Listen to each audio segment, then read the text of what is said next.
खूंखार दानव की कहानी। एक गांव में एक बड़े ही खूंखार दानव ने अपना आतंक फैला रखा था। वो रात में जब चाहे गांव में घुस जाता था और इंसानों को अपना शिकार बना लेता था।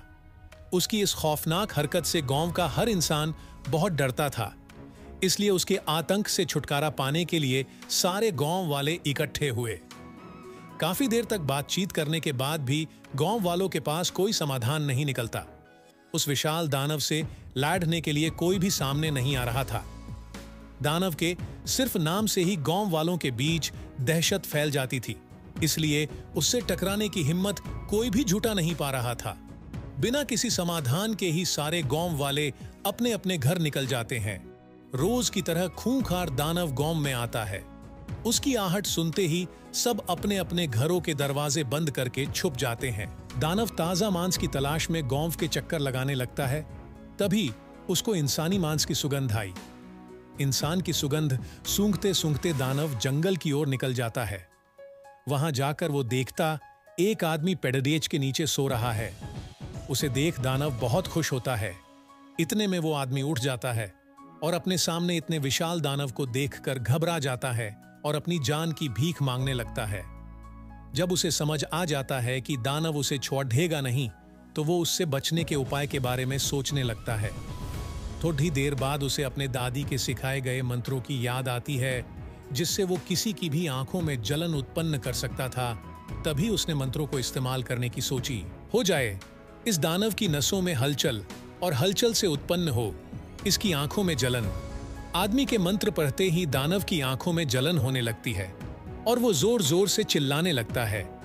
उसकी आवाज गांव तक पहुंच जाती है और सभी गांव वाले डरते डरते जंगल में आ जाते हैं। जब वो सारे वहां पहुंचते हैं तो दानव की बुरी हालत देख वो सब हैरान हो जाते हैं। इतने में वो दानव वहां से दुम दबाकर भाग जाता है। तभी गांव वाले उस आदमी से उसके बारे में पूछते हैं, जिस पर वो कहता है, मैं व्यापार के लिए पास के ही गांव से आया हूं। मैं शहर जा रहा था। रात बहुत हो गई थी तो मैंने सोचा कि मैं यहां थोड़ा आराम कर लूं, लेकिन ये खूंखार दानव यहां आ गया। ये सुनाने के बाद गांव वालों ने उसे दानव को अकेले ही धूल चटाने का राज पूछा, जिस पर उसने बोला। ये सब सुन गांव वालों ने उस आदमी से उनकी मदद करने की, जिस पर उस आदमी ने उन सब की मदद के लिए अपनी दादी को बुलाने का वादा किया। आदमी की बात सुनकर सभी गांव वाले बहुत ही खुश हुए। अगले ही दिन वो आदमी अपनी दादी को गांव में ले आता है। गांव वालों सारी बातें सुन दादी ने बोला। दादी कहती हैं, आप सबको आज रात को मिलकर एक बड़ा यज्ञ करना पड़ेगा। उस यज्ञ को करने पर उस दानव की ताकतें कम हो जाएंगी। उसके बाद मैं सब संभाल लूंगी। दादी की बात मानकर सब रात में यज्ञ करने की तैयारी शुरू कर देते हैं। रात होते ही खूंखार दानव बदला लेने के लिए फिर से गांव में आता है। सबको एक साथ देख वो बहुत खुश होता है और सोचता है कि आज इन सब का काम तमाम करूंगा। दानव को देखकर सभी डर जाते हैं, लेकिन वो अपनी पूजा बंद नहीं करते और यज्ञ करते रहे हैं। खूंखार दानव हंसता हुआ कहता है, हा हा हा, क्या बात है, आज तुम लोगों को मुझसे डर नहीं लग रहा है। हा, कोई नहीं, जब मैं एक एक करके तुम लोगों को खाना शुरू करूंगा तब तुम लोगों को पता चलेगा।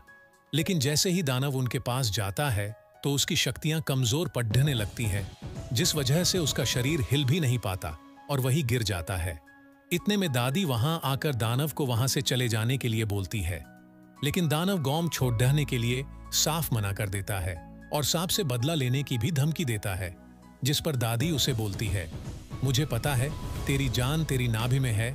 अगर मैं वहां वार करूं तो तू अभी का अभी भगवान को प्यारा हो जाएगा। ये बात सुनकर दानव घबरा जाता है, लेकिन अपने घमंड में आकर वो गांव छोड़ने से मना कर देता है।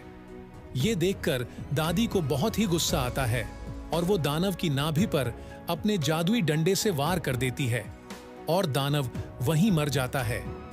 ऐसे दानव अपने घमंड में चूर होकर अपनी मौत को खुद ही आमंत्रित कर देता है। ऐसी रोमांचक कहानी सुनने के लिए सब्सक्राइब करें और लाइक जरूर करें।